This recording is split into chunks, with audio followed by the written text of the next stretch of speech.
Hello दोस्तों, सितारे global point में आपका स्वागत है। तो आज हम बात करेंगे क्लास 12 की हिंदी ऑब्जेक्टिव क्वेश्चन की। और यहाँ पर हम आपको बता दें तो ये आपके टेस्ट के रूप में रहेगा, है ना। तो आप यहाँ पर अपना टेस्ट के रूप में यहाँ पर लगा सकते हैं इस क्वेश्चन को। और यहाँ पर अगर आप देखते हैं तो ये चैप्टर 1 से लेकर और चैप्टर 6 तक के ऑब्जेक्टिव यहाँ पर आपको मिल जाएगा। और काफ़ी शानदार ऑब्जेक्टिव मिलेगा आपको, बहुत ही इम्पोर्टेंट प्रश्न सब मिलेगा। और यहाँ पर हम बात करें तो ये काफ़ी ज़्यादा एक्सप्लेन में भी बताया जाएगा। तो यहाँ पर ये भी समझ सकते हैं कि काफ़ी ज़्यादा यहाँ पर एक्सप्लेन होने वाला है। तो चलिए हम लोग डायरेक्ट ऑब्जेक्टिव क्वेश्चन की ओर बढ़ते हैं। तो देखिए पहला क्वेश्चन क्या है। पहला क्वेश्चन आपका है बाल कृष्ण भट्ट की रचना बातचीत क्या है। तो देखिए बातचीत जो है ये आपका ललित निबंध है। क्या है बातचीत? ललित निबंध है बातचीत। ये आपको याद रखना होगा कि बातचीत क्या है, एक ललित निबंध है ना। तो बातचीत क्या है, ललित निबंध है। और बातचीत के लेखक जो है यानी कि बालकृष्ण भट्ट जी है। और यहाँ पर बात करें बालकृष्ण भट्ट की, तो बालकृष्ण भट्ट जो है भारतेंदु युग के कवि है। किस युग के कवि है? तो भारतेंदु युग के कवि है बालकृष्ण भट्ट। तो ये भी आपको याद रखना है कि बालकृष्ण भट्ट किस युग के कवि है, तो भारतेंदु युग। यहाँ पर कहिएगा सर ऑप्शन में तो है ही नहीं ललित निबंध। तो यहाँ पर आप ऑप्शन कौन सा टिक कर लीजिएगा, इनमें से कोई नहीं, आपका ऑप्शन राइट हो जाएगा। तो चलिए अगला प्रश्न की ओर बढ़ते हैं। तो चलिए यहाँ पर हम लोग दूसरा क्वेश्चन की ओर बढ़ते हैं। और दूसरा क्वेश्चन देखिएगा, जैसा काम वैसा परिणाम किस लेखक के द्वारा रचित है। तो काफ़ी ज़्यादा इंपॉर्टेंट प्रश्न है, ये आपका आंसर हो जाएगा बालकृष्ण भट्ट। यहीं पर बात करें बालकृष्ण भट्ट भारतेंदु युग के कवि हैं। और बालकृष्ण भट्ट के पिता के नाम क्या है, तो आपको याद रखना है कि बालकृष्ण भट्ट के पिता का नाम है बेनी प्रसाद भट्ट। क्या नाम है? तो बेनी प्रसाद भट्ट इनके पिता का नाम है ना। तो आप इसे ज़रूर याद रखिएगा कि बालकृष्ण भट्ट के पिता का नाम क्या है, बेनी प्रसाद भट्ट, है ना। तो चलिए यहाँ पर बात करें रामधारी सिंह दिनकर, तो इनकी रचना है अर्धनारीश्वर। क्या नाम है? अर्धनारीश्वर। जयप्रकाश नारायण की रचना की बात करें तो संपूर्ण क्रांति, है ना। और मोहन राकेश की बात करें तो जूठन। जूठन जो रचना है वह सॉरी मोहन राकेश की बात करें तो ये हो जाएगा आपका सिपाही की माँ, है ना। और जूठन की बात करें तो ये हो जाएगा ओम प्रकाश वाल्मीकि का, है ना। तो जूठन किसका है? ओम प्रकाश वाल्मीकि का। इतना डिटेल में आपको याद होना चाहिए। तो चलिए अगला क्वेश्चन की ओर बढ़ते हैं। बालकृष्ण भट्ट के पिता का नाम क्या है। तो अभी हमने आपको बताया कि बालकृष्ण भट्ट के पिता का नाम आपका क्या हो जाएगा, बेनी प्रसाद भट्ट। आपका right answer option number B में है, जो कि आपका राइट आंसर हो जाएगा। चलिए अगला प्रश्न की ओर बढ़ते। अगला प्रश्न देखिएगा कि संवाद में सबसे महत्वपूर्ण क्या होता है। तो क्या तर्क होता है या जिज्ञासा या आत्मीयता होता है। तो यहाँ पर आपका right answer option number C होने वाला है, आत्मीयता, है ना। तो चलिए अगर आपको ये सब क्वेश्चन आ रहा है तो समझिए आपकी तैयारी काफ़ी अच्छे लेवल से हुई है। अगर ये क्वेश्चन आपको नहीं आ रहा तो समझिए आपकी तैयारी बहुत ही अच्छा नहीं है और आपको अच्छे से तैयारी करने की बहुत ही ज़रूरी है। अगर आप भी एग्ज़ाम में 450 प्लस लाना चाहते हो, है ना, तो हमारे YouTube पर जो भी ऑब्जेक्टिव अपलोड होगा उसे आप ज़रूर देख सकते हैं, क्योंकि बहुत ही इम्पोर्टेंट क्वेश्चन लाया जाता है और चुनिंदा क्वेश्चन को ही लाया जाता है। यहाँ पर बात करें संयुक्ता स्वयंवर किन की रचना है, तो यहाँ पर आपका हो जाएगा राइट आंसर श्रीनिवास दास। वहीं पर कई सारा बच्चा जो है बालकृष्ण भट्ट लगाते हैं, जो कि सारा सर क्या है, गलत आंसर है। और बालकृष्ण भट्ट की भी एक रचना है जिनका नाम है दमयंती स्वयंवर, है ना। तो दमयंती स्वयंवर अगर आपसे पूछ ले, दमयंती स्वयंवर, है ना, तो दमयंती स्वयंवर पूछेगा तो आपको लगाना है बालकृष्ण भट्ट। और संयोगता स्वयंवर पूछेगा तो श्रीनिवास दास। अब कैसे याद रखिएगा, कहिएगा सर स से कैसे याद रख लीजिएगा। देखिए स से संयुक्ता, स से श्रीनिवास, है ना। तो आप इस प्रकार से याद रख सकते हैं। चलिए अगला क्वेश्चन की ओर बढ़ते हैं। अगला क्वेश्चन आप देख सकते हैं कि रॉबिन्सन क्रूसो ने 16 वर्ष के उपरांत किसके मुख से एक बात सुनी, है ना। तो यहाँ पर आपका राइट आंसर होने वाला है फ्राइडे। क्या हो जाएगा? फ्राइडे की एक मुख से एक बात सुनी। तो ये आपका राइट आंसर हो जाएगा। अगला क्वेश्चन की बात करें तो भट्ट जी को किसने अंग्रेजी साहित्य का एडिशन और स्टील की श्रेणी में रखा है। तो एडिशन और स्टील की श्रेणी में बालकृष्ण भट्ट को किसने रखा, तो रामचंद्र शुक्ल ने रख दिया था, है ना। और भट्ट जी जो है किनकी रचनाकार है, तो ये बोलिएगा सर बालकृष्ण भट्ट। बालकृष्ण भट्ट जो है वो किसके रचनाकार है, बातचीत के, है ना। यानी कि बातचीत के लेखक कौन है, तो कहिएगा सर बातचीत के जो लेखक है वो बालकृष्ण भट्ट जी है। तो चलिए हम लोग अगला क्वेश्चन की ओर बढ़ते हैं। अगला क्वेश्चन की ओर आइएगा आप। तो अगला क्वेश्चन देखिए, नाटक यानी कि कोई भी नाटक जब आरंभ होता है ना, तो आरंभ होता है तो उससे पहले मंगल पाठ होता है ना, तो मंगल पाठ होता है तो उसे हम क्या कहते हैं, तो उसे हम कहते हैं नांदी पाठ। क्या बोलते हैं, उसी को बोला जाता है नांदी पाठ। आपका right answer option number B जो है सही हो जाएगा। चलिए अगला क्वेश्चन की ओर बढ़ते हैं। अगला क्वेश्चन आप देखिएगा, उसने कहा था कहानी में किस शहर का चित्रण है। तो बहुत ही इंपॉर्टेंट क्वेश्चन है, आप लोग पढ़े होइएगा। उसने कहा था कहानी, अब यहाँ पर हम आपको बता देते हैं। उसने कहा था कहानी जो है ये आपका 1915 में प्रकाशित हुई थी। और उसने कहा था कहानी के जो लेखक हो जाएंगे ये आपका कौन हो जाएंगे, तो उसने कहा था कहानी के लेखक है आपका चंद्रधर शर्मा गुलेरी। चंद्रधर शर्मा गुलेरी है ना, तो चंद्रधर शर्मा गुलेरी जी है, ये भी आप याद रखिएगा। चंद्रधर शर्मा गुलेरी जी जो है इनके रचनाकार है। वहीं बात करें उसने कहा था कहानी में किस शहर का चित्रण हुआ है, तो यह कहानी जो है अमृतसर के भीड़ भरे बाजार से शुरू होती है, इसलिए यहाँ पर राइट आंसर आपका जो है ऑप्शन नंबर ए में दिया है, अमृतसर हो जाएगा। चलिए अगला क्वेश्चन की ओर बढ़ते हैं। लहाना सिंह, यहाँ पर देखिए टाइपिंग मिस्टेक हो चुकी है तो आप अपना सुधार कर लीजिएगा। लहाना सिंह की मृत्यु जो है किसकी गोद में हुई थी, बहुत इंपॉर्टेंट क्वेश्चन है, बहुत बार एग्जाम में पूछा हुआ है। तो ये देखिए लहाना सिंह की मृत्यु जो है वजीरा सिंह की गोद में होती है। यहाँ पर भी टाइपिंग मिस्टेक आप सही कर लीजिएगा, वजीरा सिंह होगा। और वजीरा सिंह ही क्या है, लप्टन का विदूषक है ना, तो एग्जाम में पूछेगा सॉरी पलटन का विदूषक, क्या पूछेगा, पलटन का विदूषक कौन है।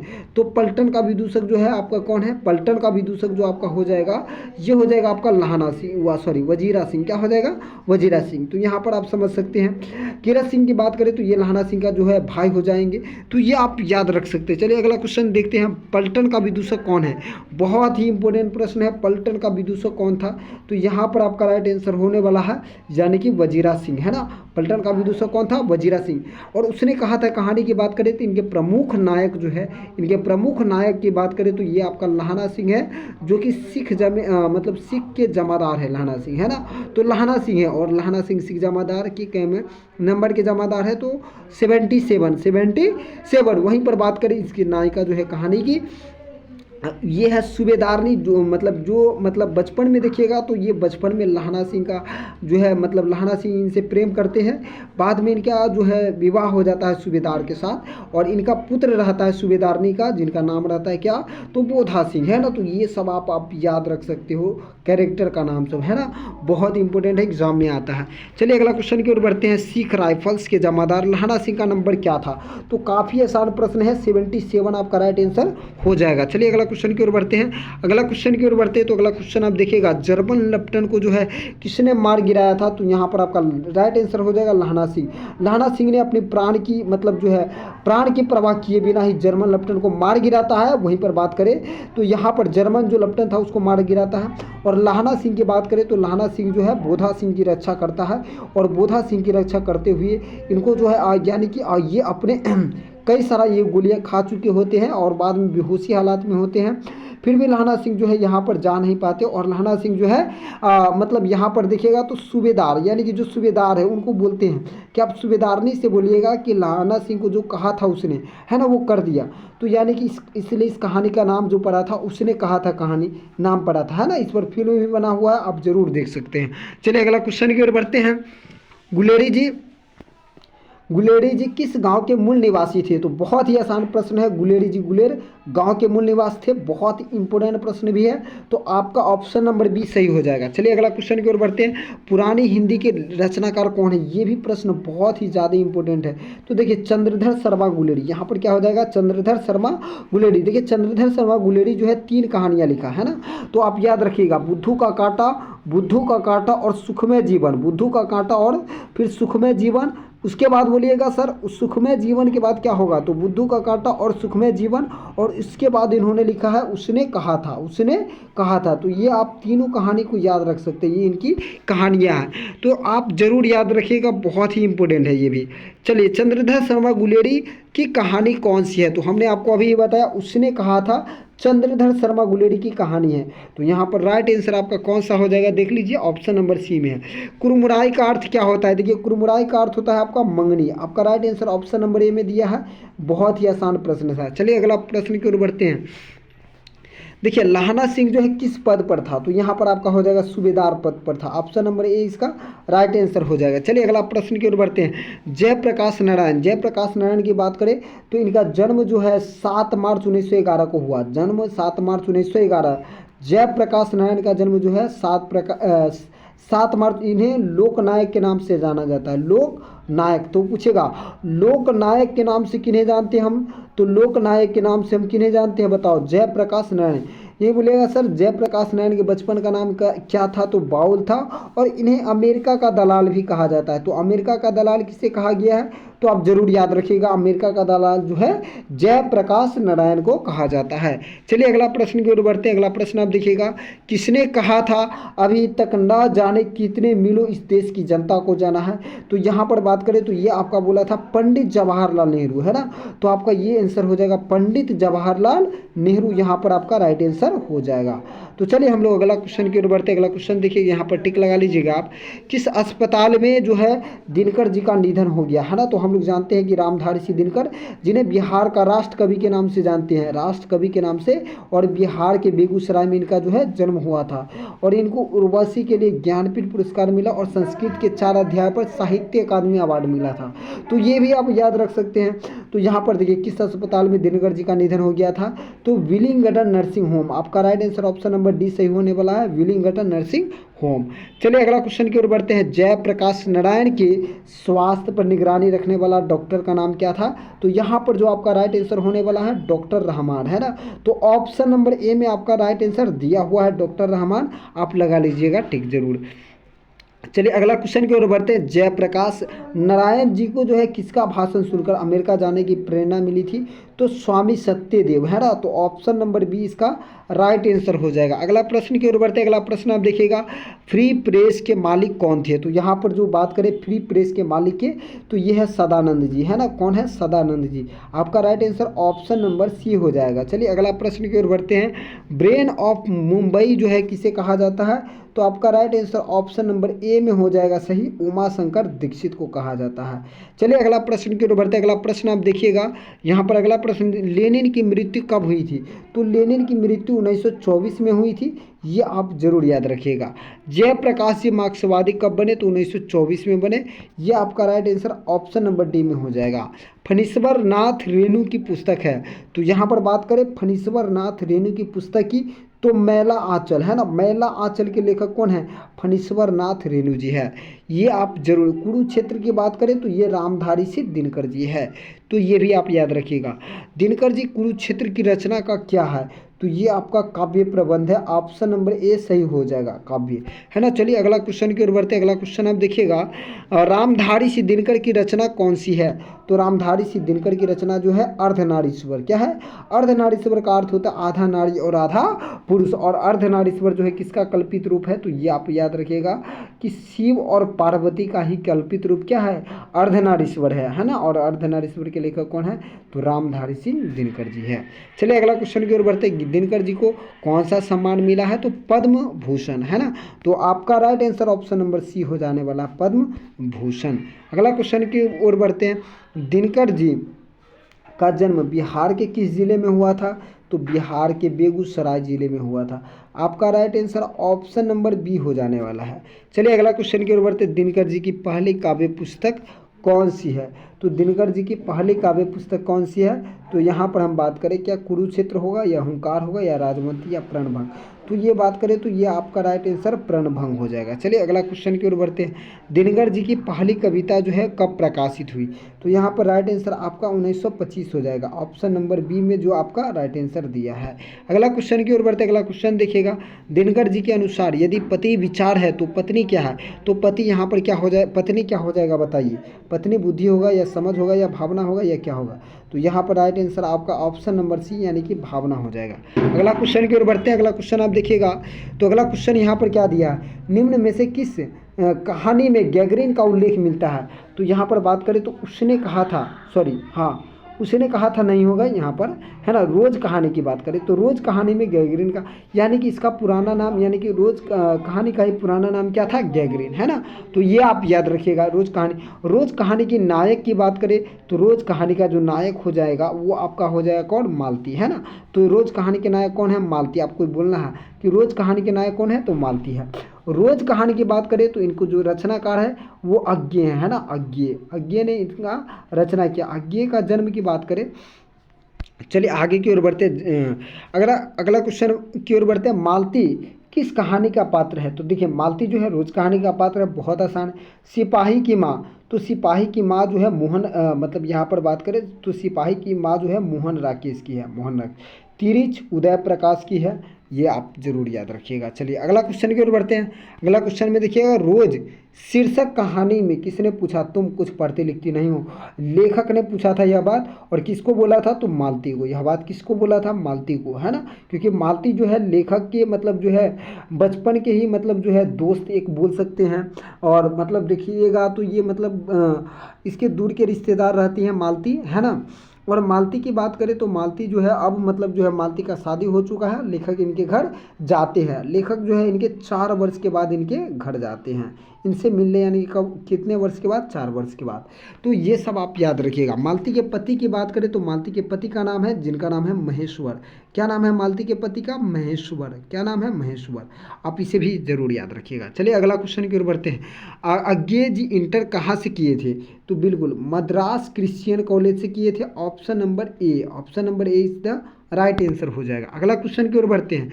अज्ञेय जी, यहाँ पर देखिए आप सुधार कर लीजिएगा, थोड़ा टाइपिंग में गलती हो गया। अज्ञेय जी की पहली कहानी कब प्रकाशित हुई? तो आपका राइट आंसर 1924 हो जाएगा, ऑप्शन नंबर बी में दिया है। महेश्वर की पत्नी का नाम क्या है? हमने आपको अभी ये बताया महेश्वर की पत्नी कौन है, मालती है। चलिए अगला क्वेश्चन, लेखक कितने वर्ष बाद जो है मतलब मालती से मिलने आया था? तो 4 वर्ष बाद, ऑप्शन नंबर बी में दिया है, ऑप्शन नंबर बी सही हो जाएगा। अगला क्वेश्चन की ओर बढ़ते हैं। अगला क्वेश्चन हम लोग देख लेंगे, एक लेख और एक पत्र में भगत सिंह ने किस को पत्र लिखा था? तो यहाँ पर देखिएगा तो यहाँ पर सुखदेव आपका राइट आंसर हो जाएगा, सुखदेव को पत्र लिखा था। अगला क्वेश्चन की ओर बढ़ते हैं। भगत सिंह को कैसी मृत्यु सुंदर कहा भगत सिंह ने? तो देश के सेवा में दी गई फांसी को है भगत सिंह जो है इसको सुंदर मृत्यु कहा है। एक लेख और एक पत्र के रचनाकार कौन है? तो ये है भगत सिंह। और भगत सिंह का जन्म की बात करें तो भगत सिंह का जन्म 28 सितंबर 1907 को हुआ। और मृत्यु की बात करें, यानी सॉरी इनकी शहादत, क्योंकि मृत्यु हम नहीं बोल सकते, ये देश के लिए शहीद हुए हैं तो शहीद बोलना उचित होगा। तो यहाँ पर बात करें तो 23 मार्च 1931, 23 मार्च 1931 हो जाएगा। तो ये आप याद रख सकते हैं, है ना।